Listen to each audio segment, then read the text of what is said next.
लिए हम सब के लिए भोजन की व्यवस्था नीचे की गई है। आप जरूर वहां पर पधारें। Thank you very much.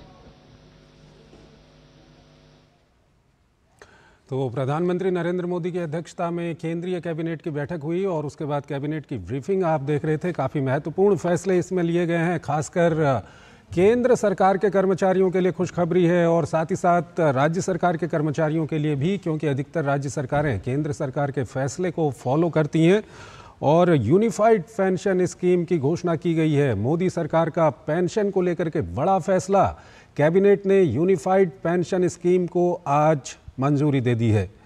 जो कर्मचारी 25 साल तक नौकरी करेगा उसे पूरी पेंशन मिलेगी। ये अभी केंद्रीय मंत्री अश्विनी वैष्णव की ओर से बताया गया है। यूपीएस स्कीम से 23 लाख केंद्रीय कर्मचारियों को फायदा होगा। काफ़ी महत्वपूर्ण ये स्कीम होगी और 1 अप्रैल 2025 से इसे लागू किया जाएगा। ये प्रधानमंत्री नरेंद्र मोदी की अध्यक्षता में हुई कैबिनेट की बैठक में ये फैसला लिया गया है। एश्योर्ड पेंशन की राशि रिटायरमेंट के वेतन की 50% होगी।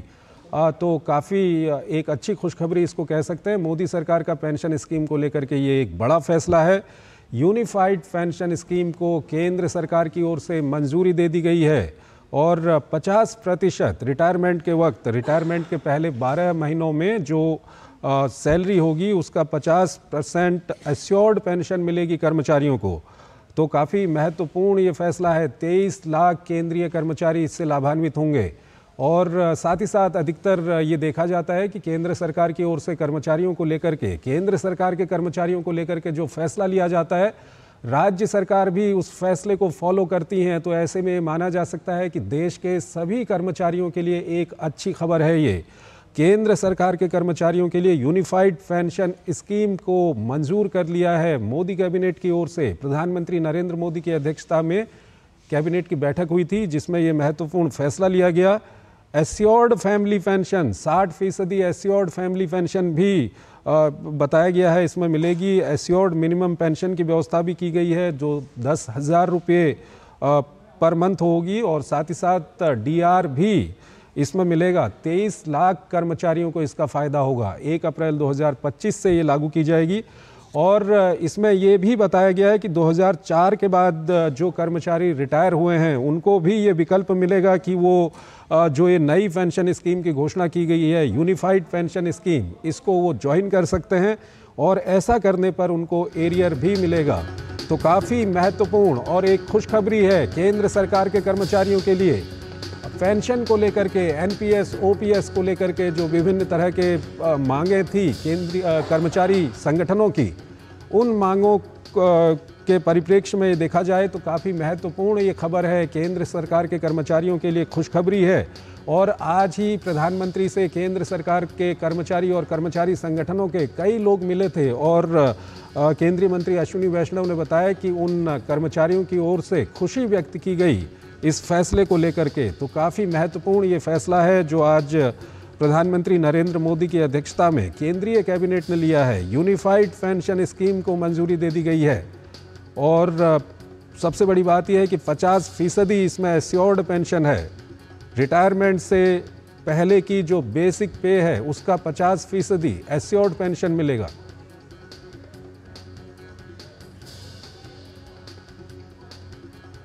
शुभमोय भट्टाचार्य हमारे साथ जुड़ गए हैं, वरिष्ठ पत्रकार हैं, उनसे हम बातचीत करेंगे। शुभमोय, क्या कुछ कहेंगे? काफ़ी महत्वपूर्ण फैसला कर्मचारियों को लेकर के, और ये फैसला केंद्रीय कर्मचारियों के लिए जरूर लिया गया है लेकिन एक जैसी की परिपाटी है केंद्र सरकार की ओर से अपने कर्मचारियों को लेकर के जो फैसले लिए जाते हैं उसको अधिकतर राज्य सरकारें भी फॉलो करती हैं। तो देश के कर्मचारियों के लिए एक अच्छी खबर इसको कहेंगे? चंद्रशेखर जी, बिल्कुल। आप इसका मैं एक परिप्रेक्ष्य दे दूं आपको। पेंशन स्कीम्स को लेकर सरकारी कर्मचारियों में काफी दिनों से एक डिस्कशन चल रहा था। इसको लेकर एक राजनीतिक माहौल भी तैयार हुआ था, बहुत कुछ इसमें चल रहा था। कोर मुद्दा ये था कि पेंशन जब दिया जाता है तो पेंशन में जब पेंशन जो रिटायर करते हैं उसको कितना मिनिमम पेंशन मिलेगी। तो न्यू पेंशन स्कीम है, नेशनल पेंशन स्कीम है जो अभी चल रहा है, उसमें एक प्रॉब्लम ये है कि वो हालांकि ऑलमोस्ट 50% पेंशन तक ऑफ द लास्ट पे ड्रॉन तक का एक ऑलमोस्ट कर देता है, लेकिन वो ऑलमोस्ट है, यानी कि उसमें कोई गारंटी नहीं है कि आपको कितना आपको रिटायरमेंट के वक्त क्या पेंशन आपको मिलेगा। जी। यूनिफाइड पेंशन स्कीम की जो ऐलान किया गया है आज, उसमें बेसिक चीज मुद्दा ये है कि कॉर्पस में जिस तरह भी आगे पीछे चले, रिटायरमेंट के वक्त सरकारी कर्मचारी को उनके बेसिक पे का 50% पेंशन ये अश्योर्ड रहेगा। जी। 50% कौन सा होगा? उनका जो लास्ट पे ड्रॉन है, यानी कि नौकरी करने का जो लास्ट ईयर है, उस साल में जो 12 महीना है, उस महीने में उसका 50% पेंशन वो आप उनको कंपल्सरीली मिलेगी। साथ में जो पुराने पेंशन, जो ओपीएस को लेकर काफी बहुत सारे चीज हुआ था कि हम एक पुराने पेंशन की तरफ चलते हैं, उसको ये खारिज करता है। जी। वो कहता है कि न्यू पेंशन स्कीम और यूनिफाइड पेंशन स्कीम जो अभी घोषणा किया गया है, इससे चलते हुए अभी सारे एम्प्लॉइज, उसका ऑब्वियस है कि वो यूनिफाइड पेंशन स्कीम में ही आ जाएंगे। क्यों आ जाएंगे? क्योंकि इसमें जो नए पेंशन स्कीम की जो खूबियां हैं उसको रखा गया है, और साथ में एडिशनल बेनिफिट जो दिया गया है वो ये है कि 50% का मिनिमम रिटर्न, जो मैंने अभी जिक्र किया, यानी कि लास्ट पे ड्रॉन का 50% उनको जरूर मिलेगा, subject to a minimum cap of 10,000 rupees per month. वो भी इसमें दिया गया, वन ऑफ द पिलर्स है। तो ये दोनों को इंक्लूड करके डेफिनेटली सरकारी कर्मचारी के लिए ये बेनिफिट हो जाता है। सो बेसिक पॉइंट इस पेंशन स्कीम का आज जो क्या घोषणा किया गया उसका ये चीज है। जी शुभम, एक और इसमें महत्वपूर्ण बिंदु है कि 2004 के बाद जो लोग रिटायर हुए होंगे उनको भी फायदा मिलेगा, इसको जरा समझाइएगा।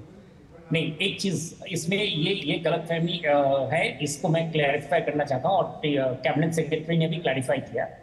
2004 से जो पेंशन, जो एम्प्लॉयज ज्वाइन किए हैं वो न्यू पेंशन स्कीम में ज्वाइन किए। जी जी। 2004 से 2024 के बीच आपको पता होगा सरकारी कर्मचारी कोई ऐसे नहीं होंगे जो 20 साल के अंदर रिटायर कर जाएंगे। एक एवरेज रिटायरमेंट कम से कम 30-35 साल में जाके आता है, कम से कम 30 साल तो होता है या 25 साल होता है। 25 साल अभी किसी का हुआ नहीं है, क्योंकि अभी 20 ही साल हुआ है। तो इसलिए ये ऐसा नहीं है कि कोई एम्प्लॉय पुराने न्यू पेंशन स्कीम को लेकर रिटायर कर गया हो, लेकिन फिर भी as a matter of precaution सरकार ने क्या किया है कि सरकार ने उनके लिए भी क्या है कि कहीं अगर कोई ऐसे भी एम्प्लॉय अगर हैं जिन्होंने न्यू पेंशन स्कीम को अपनाया और रिटायर कर चुके हैं, जिसका जैसे मैंने कहा संभावना इज ऑलमोस्ट इम्पॉसिबल, 20 साल के अंदर कोई रिटायर करता नहीं है, तो अगर ऐसे अगर हैं तो उनके लिए भी प्रावधान किया गया है कि वो भी ऑप्ट कर सकते हैं new pension scheme, universal pension scheme में। उनको जितने सारे बेनिफिट्स अभी नए स्कीम में मिलेगा वो सारे बेनिफिट्स उनको भी मिलेंगे। जी शुभम, केंद्रीय मंत्री अश्विनी वैष्णव ने कहा कि कांग्रेस की सरकारों का उन्होंने उदाहरण दिया। उन्होंने कहा कि हिमाचल और राजस्थान में जो पेंशन को लेकर के जो घोषणा की गई थी उसको अभी तक इम्प्लीमेंट नहीं किया गया। और साथ ही साथ आपसे दरअसल सवाल ये है कि ये पेंशन का जो मुद्दा है ये काफ़ी बड़ा मुद्दा पिछले कुछ सालों में हमने देखा है। कर्मचारी संगठन भी लगातार इसको लेकर के कई जगह आंदोलन भी कर रहे थे, लगातार अपनी मांगों को उठा रहे थे। तो आज का जो फैसला है इसको आप किस तरह से देखते हैं, कितना महत्वपूर्ण ये फैसला है, और खासकर उस परिप्रेक्ष्य में जो चंद्रशेखर जी, इसको मैं समझाऊं आपको। कांग्रेस सिस्टम से ये सिस्टम में फर्क क्या है ये समझना थोड़ा जरूरी है। कांग्रेस सरकार की जो जैसे हिमाचल प्रदेश में, राजस्थान में घोषणा कर रहे थे, पश्चिम प्रदेश के वो तो अभी अबंडन हो चुका, बट हिमाचल प्रदेश में या कर्नाटक में जो प्लान कर रहे थे वो ये था कि सरकारी कर्मचारी कोई भी अपनी तरफ से कोई कंट्रीब्यूशन नहीं देंगे, कोई कंट्रीब्यूशन नहीं देंगे अपने सैलरी से, और सरकार पूरी उनकी पेंशन की जो रिस्पॉन्सिबिलिटी है, उसकी जो फाइनेंशियल दायित्व है वो सरकार अपने ऊपर लेगी। और आगे चल के मतलब आने वाले दिनों में, आने वाले सालों में, चाहे वो रिस्पॉन्सिबिलिटी और के चलते कितना भी फाइनेंशियल इम्प्लीकेशन क्यों ना हो, सरकार उसको निभाएंगे। ये काफी खतरनाक चीज है, क्योंकि सरकारी कर्मचारी भी हो जो भी हो, एम्प्लॉइज को पेंशन उतना ही मिल सकता है जितना देश में इकोनॉमी जीडीपी के साथ चल रहा है। सरकारी कर्मचारी बहुत इंपॉर्टेंट है, लेकिन साथ में बाकी सारे तबके के कर्मचारी भी इंपॉर्टेंट है। आप ये नहीं कह सकते हैं कि उनका पेंशन इरेस्पेक्टिव ऑफ कि उनके लिए सरकार देश में क्या भी हालत रहे उनको पेंशन मिलता रहेगा।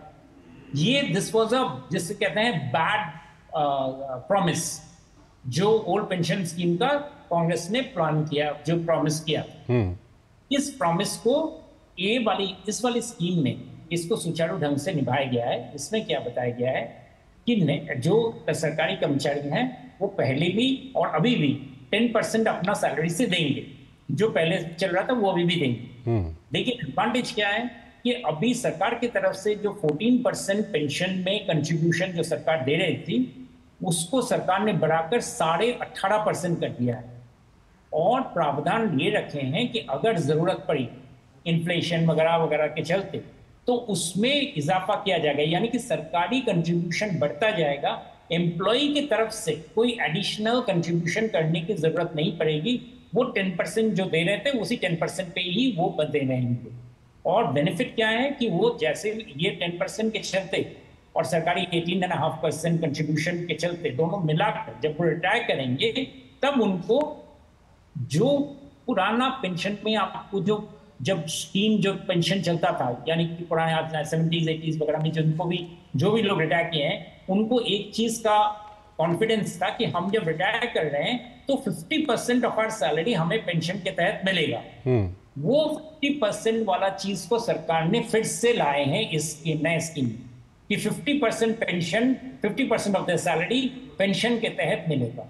ये गारंटी पहले स्कीम में नहीं था और ये गारंटी एक बहुत बड़ी गारंटी है। और ये चीज ही बहुत बड़ी, इसीलिए ही सरकारी कर्मचारी के यूनियंस ने सबने इसका सराहना। शुभमय, आपको रोकना चाहूंगा मैं 1 मिनट के लिए। दरअसल आज प्रधानमंत्री नरेंद्र मोदी ने केंद्र सरकार के कर्मचारियों के लिए संयुक्त परामर्शदात्री तंत्र के कर्मचारियों के प्रतिनिधि मंडल से मुलाकात की है। तो ये जो केंद्रीय मंत्री अश्विनी वैष्णव अपनी प्रेस कॉन्फ्रेंस के दौरान बता रहे थे कि विभिन्न कर्मचारी संगठनों ने आज प्रधानमंत्री से मुलाकात की है और इस नई पेंशन स्कीम को लेकर के अपनी खुशी व्यक्त की है।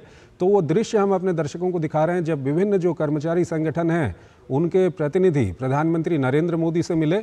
और जैसा कि केंद्रीय मंत्री अश्विनी वैष्णव की ओर से बताया गया कि सभी संगठनों की ओर से खुशी जताई गई केंद्र सरकार के इस फैसले को लेकर के, जो यूनिफाइड पेंशन स्कीम आज मंजूर की गई है केंद्रीय कैबिनेट की ओर से प्रधानमंत्री नरेंद्र मोदी की अध्यक्षता में, उसको लेकर के खुशी जताई गई। और जब ये मुलाकात हुई, उस मुलाकात के हम दृश्य इस वक्त अपने दर्शकों को हम दिखा रहे हैं। शुभमय भट्टाचार्य हमारे साथ जुड़े हुए हैं। शुभमय, ठीक है, अभी आपसे हम बात करेंगे। उससे पहले हम दर्शकों को बता दें कि ये दृश्य हम आपको दिखा रहे हैं जब आज दिन में प्रधानमंत्री नरेंद्र मोदी से विभिन्न जो कर्मचारी संगठन हैं उन्होंने, उनके प्रतिनिधियों ने मुलाकात की। और केंद्रीय मंत्री अश्विनी वैष्णव की ओर से ये बताया गया कि सभी लोगों ने इस यूनिफाइड पेंशन स्कीम को लेकर के खुशी जाहिर की है वहाँ पर। तो ये उस मुलाकात के दृश्य इस वक्त हम अपने दर्शकों को दिखा रहे हैं। एक बड़ा फैसला केंद्रीय कैबिनेट की ओर से प्रधानमंत्री नरेंद्र मोदी की अध्यक्षता में केंद्रीय कर्मचारियों के लिए, और जैसा कि एक परिपाटी है कि केंद्रीय कर्मचारियों के लिए जो फैसले लिए जाते हैं राज्य सरकार भी उनको फॉलो करती हैं।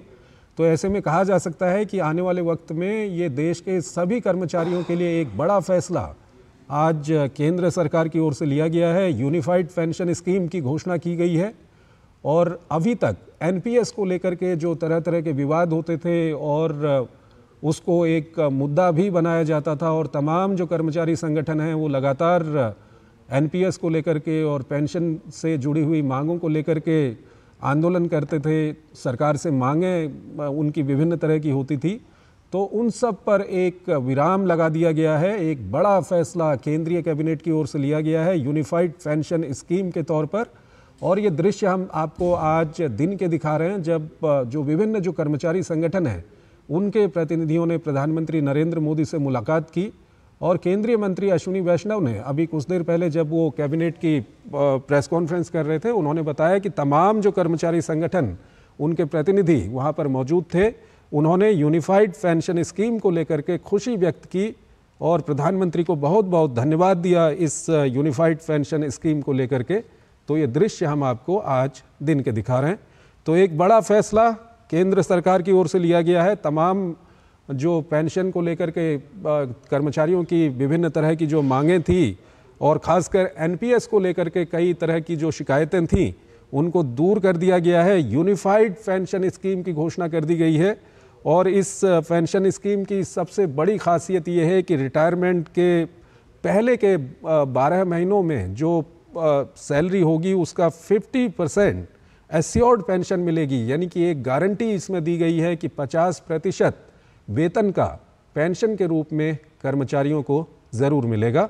तो एक बड़ा फैसला यूनिफाइड पेंशन स्कीम के रूप में केंद्रीय कैबिनेट की ओर से आज लिया गया है और इस वक्त ये दृश्य हम आपको दिखा रहे हैं जब जो विभिन्न कर्मचारी संगठन उनके प्रतिनिधि आज प्रधानमंत्री नरेंद्र मोदी से मिले थे तो उन्होंने प्रधानमंत्री को धन्यवाद भी दिया इस यूनिफाइड पेंशन स्कीम के लिए और खुशी भी जताई। केंद्रीय मंत्री अश्विनी वैष्णव की ओर से जानकारी दी गई कि सभी जो कर्मचारी संगठनों के प्रतिनिधि वहां पर मौजूद थे वो काफ़ी खुश थे और उन्होंने प्रधानमंत्री को इस नई पेंशन स्कीम जिसका नाम यूनिफाइड पेंशन स्कीम है उसके लिए धन्यवाद भी दिया। तो एक बड़ा फैसला आज केंद्रीय कर्मचारियों को लेकर के मोदी कैबिनेट की ओर से लिया गया है प्रधानमंत्री नरेंद्र मोदी की अध्यक्षता में। और जैसा कि परिपाटी रही है कि तमाम जो केंद्र के फैसले होते हैं वो राज्यों में भी लागू होते हैं। शुभमय भट्टाचार्य हमारे साथ जुड़े हुए हैं। शुभमय, आपसे हम जानना चाहेंगे कि एक जो तमाम कर्मचारी संगठन है आज उन्होंने प्रधानमंत्री से जब मुलाकात की उन्होंने खुशी व्यक्त की, उन्होंने प्रधानमंत्री को धन्यवाद दिया इस नई यूनिफाइड पेंशन स्कीम को लेकर के। तो एनपीएस को लेकर के जो तमाम तरह की शिकायतें कर्मचारी संगठनों की थी और जो ओपीएस खत्म हो गया था उसके बाद कई कर्मचारी संगठन नाराज थे, कर्मचारियों में नाराजगी थी। आज का ये बड़ा फैसला क्या कुछ असर डालेगा उन पर?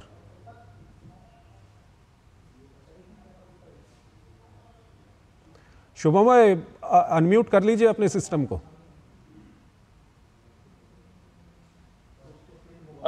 चंद्रशेखर जी, जैसे हमने बात की है कि एनपीएस में सबसे बड़ा लोगों का चिंता ये था कि 50% पेंशन ऑफ देयर लास्ट पे ड्रॉन, लास्ट पे यानी कि रिटायरमेंट से पहले का जो पेमेंट है, जो सैलरी है उसका 50% उनको मिलेगा या नहीं मिलेगा, इस पर एक हमेशा एक दुविधा रहता था कि वो हो सकता है या नहीं हो सकता है। इस यूनिफाइड पेंशन स्कीम में वो चीज को हटाकर गारंटी दिया जा रहा है कि उनको लास्ट पे ड्रॉन का 50% पेंशन जरूर मिलेगा। इट इज अ गारंटी या एश्योरेंस उनको इस नया स्कीम में दिया गया। ये बहुत बड़ी चीज है क्योंकि इसका मतलब है कि पहले भी जो लोगों को सैलरी जब रिटायर करते थे तब भी जो ये बेनिफिट रहता था कि उनको 50% ऑफ देयर लास्ट पे ड्रॉन, बहुत बड़ी चीज है, 50% ऑफ देयर लास्ट पे ड्रॉन यानी कि रिटायर करते वक्त जो सैलरी वो ड्रॉ कर रहे हैं उसका 50% उनको मिलेगा। ये पहले स्कीम, ये पहले जब ये रिटायरमेंट वाला जो नया स्कीम वगैरह आया था उसके पहले ये वाला जो बेनिफिट था वो बेनिफिट को फिर से रीइंस्टेट कर दिया गया है।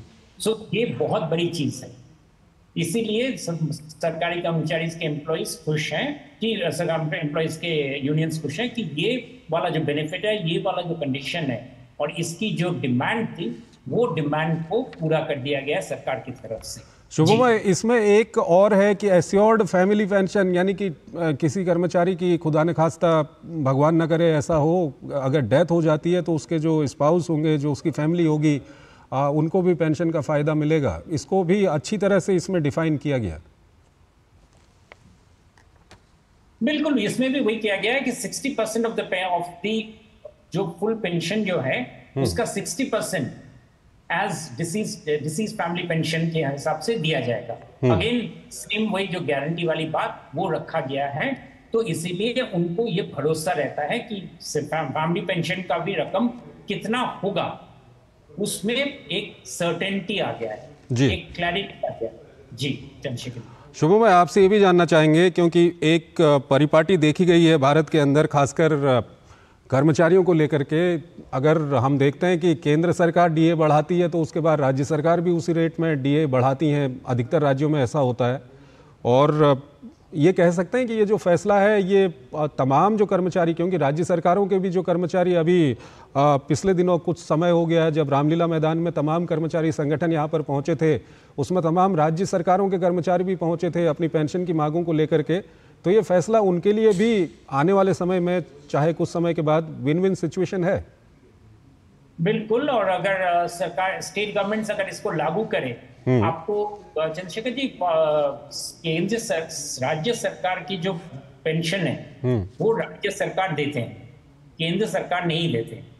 राज्य सरकार में जो कर्मचारी काम करते हैं उनका पे सरकार, राज्य सरकार की तरफ से। तो जनरली देखा गया है कि राज्य सरकार ज्यादातर केंद्र में जो स्कीम है उस स्कीम को ही लागू करते हैं। एनपीएस में भी मोरलेस कई सारे और कई नहीं, मैं कहूँगा ज्यादातर राज्यों ने एक्सेप्ट कर लिया था। इसीलिए मुझे आई एम फेयरली श्योर कि अब ये जो यूनिफाइड पेंशन स्कीम किया गया है, इस स्कीम को भी राज्य सरकार बहुत जल्दी से लागू कर लेंगे। खासकर इसमें कितना फाइनेंशियल ड्यूज है वो जैसे सुमनाथन जी ने बताया, अश्विनी जी ने, वैष्णव जी ने बताया कि ये फंडेड स्कीम है, यानी कि ये बजट में इसके लिए प्रावधान करनी पड़ेगी। ये स्कीम ऐसा नहीं है कि ये स्कीम आप घोषणा कर दिए और इसका जो असर है, इसके जो खर्च है वो आप फ्यूचर के लिए छोड़ देते हैं, ऐसा नहीं होगा। ये स्कीम में एनपीएस के जैसा इसका प्रावधान बजट में करना पड़ेगा। तो अगर, तो मुझे लगता है राज्य से एक बार जब केंद्र सरकार के एम्प्लॉइज जब ये मांग को जब इनको ये लागू हो जाएगा तो निश्चित ही डिमांड आएगा स्टेट गवर्नमेंट्स के ऊपर कि आप भी इसको इम्प्लीमेंट कीजिए, and it's a good scheme. तो इसमें इम्प्लीमेंट कर सकते हैं और इसका कितना कैलकुलेशन है वो कैलकुलेट करके देख सकते हैं। एंड मोरलेस देख के लगता है मुझे कि ये काफी पॉसिबल है राज्य सरकारों के लिए अपने बजट के अंदर से इसके लिए प्रावधान करना। जी शुभमय, दो और महत्वपूर्ण फैसले आज लिए गए हैं। एक फैसला जो बायो E3 है, biotech for economy, environment and employment करके, ये फैसले के बारे में भी आपसे जानना चाहेंगे। और दूसरा फैसला जो विज्ञान धारा स्कीम आज मंजूर की गई है। जी, विज्ञान धारा स्कीम बेसिकली बच्चों को प्रैक्टिकल इम्प्लीमेंटेशन करने के लिए, यानी कि बच्चों के जो स्कूल में जो पढ़ाई होती है उसके साथ साथ प्रैक्टिकल चीजें उनको समझाना साइंस एंड टेक्नोलॉजी के अंदर, ये बहुत जरूरी है।